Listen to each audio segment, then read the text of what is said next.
آله وأصحابه أجمعين أما بعد فأعوذ بالله من الشيطان الرجيم بسم الله الرحمن الرحيم لن ينال الله لحومها ولا دماؤها ولكن ينال التقوى منكم وقال الله تبارك وتعالى في موقع آخر ولكل أمة جعلنا منسكا ليذكروا اسم الله على ما رزقهم من بهيمة الأنعام صدق الله العظيم وقال النبي صلى الله عليه وسلم من وجد فيكم ساعة فلم يضحي فلا يقربن مصلانا أو كما قال صلى الله عليه وسلم. میرے محترم اور مکرم علماء کرام اور اجتماع میں موجود میرے تمام بھائیوں بزرگوں اور دوستوں، سب سے پہلے ہم اللہ تبارک و تعالیٰ کا شکر ادا کرتے ہیں کہ اللہ تبارک و تعالیٰ نے ہم سب کو ایمان کی نعمت سے اور اسلام کی دولت سے مالا مال کیا اور ہم سب کو مسلمانوں کے گھرانوں میں پیدا کیا. اس پر ہم اور آپ جتنا بھی شکر ادا کریں یقیناً کما حق ہم اللہ کا شکر ادا نہیں کر سکتے. میرے بھائیوں اور عزیزوں، پوری دنیا کے اندر جتنی بھی قومیں آباد ہیں اور جتنے بھی ریلیجنس ہیں، سبھی کے فالوورز اور سبھی کے ماننے والے اپنی اپنی حیثیت کے مطابق، اپنی اپنی سطح کے مطابق اپنے مقررہ اور طے کردہ تاریخ میں اور مقررہ اور طے کردہ ایام میں جشن مناتے ہیں، تہوار مناتے ہیں، خوشی کا مظاہرہ کرتے ہیں، عمدہ سے عمدہ لباس پہنتے ہیں، عمدہ سے عمدہ کھانا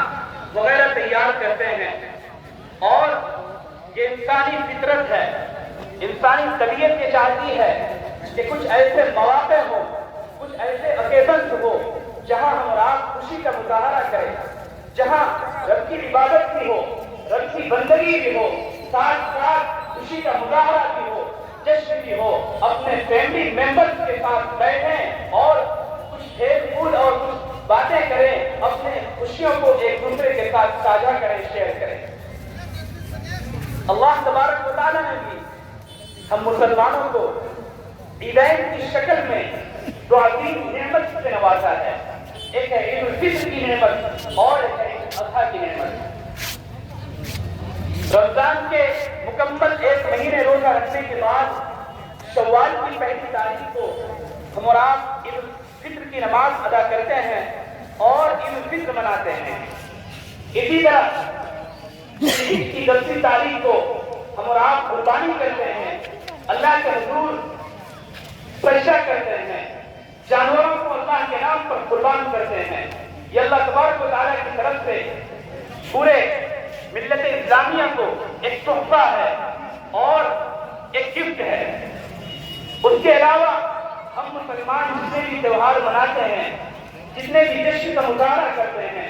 اس کی کوئی مذہبی اور ملی حیثیت نہیں ہے.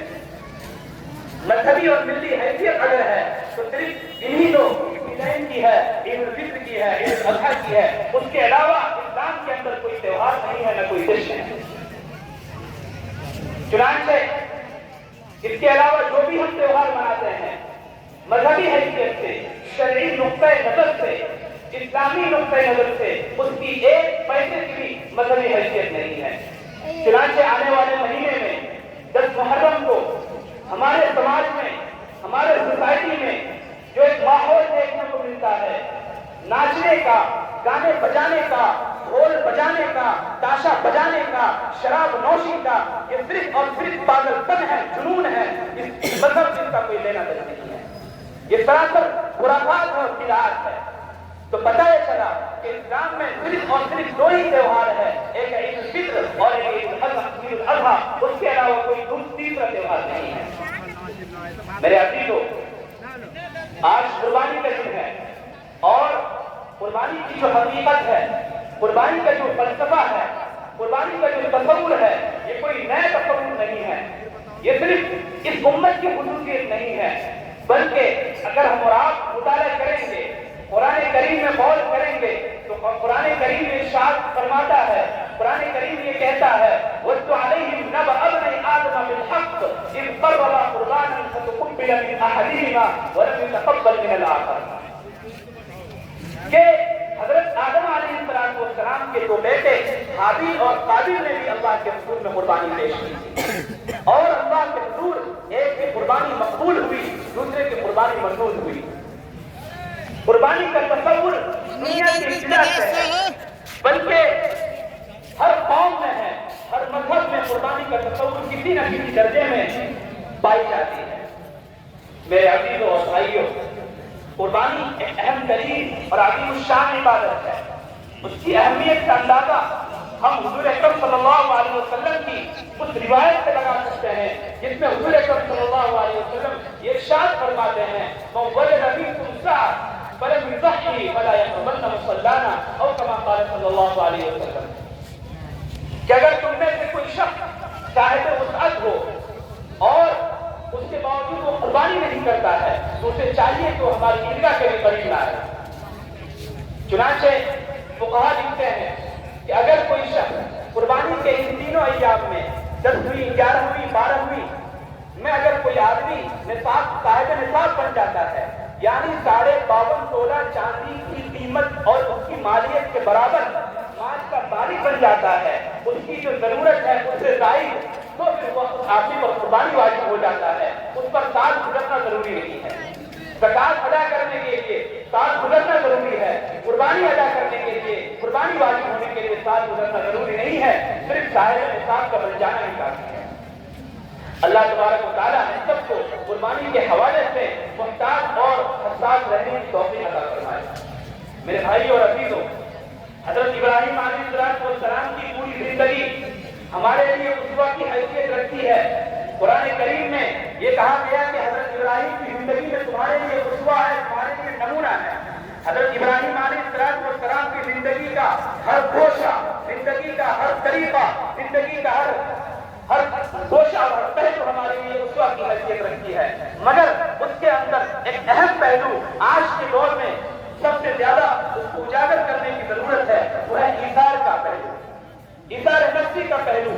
دوسروں کو اپنے اوپر ترجیح دینے کا پہلو، دوسروں کی ضروریات کو اپنی ضروریات پر فوقیت دینے کا پہلو۔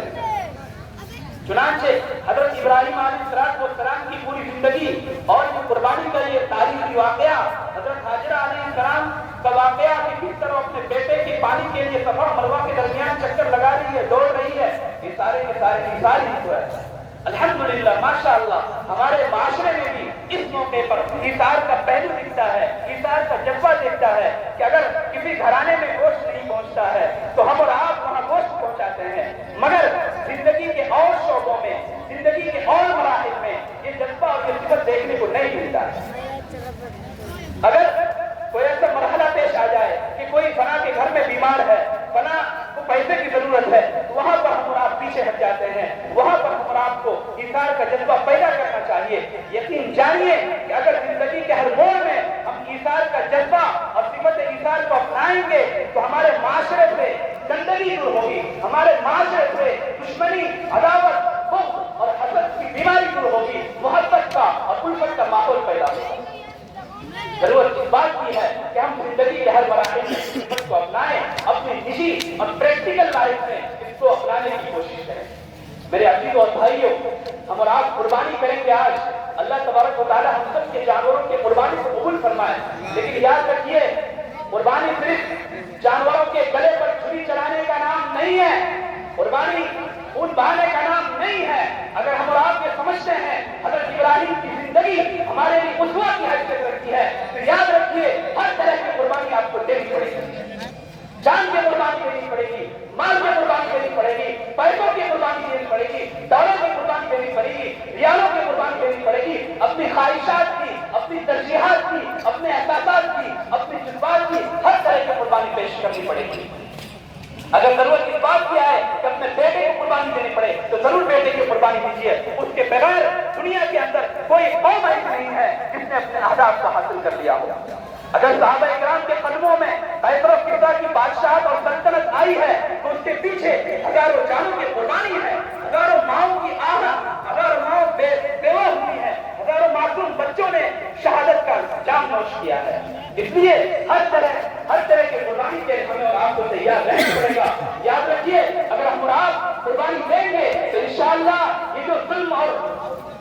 عدوان کا جو ماحول ہمارے ہندوستان کے اندر ہے یہ بھی ختم ہوگا، اسلام کا بول بالا ہوگا، مسلمانوں کی شان و شوکت ہوگی۔ قربانی کا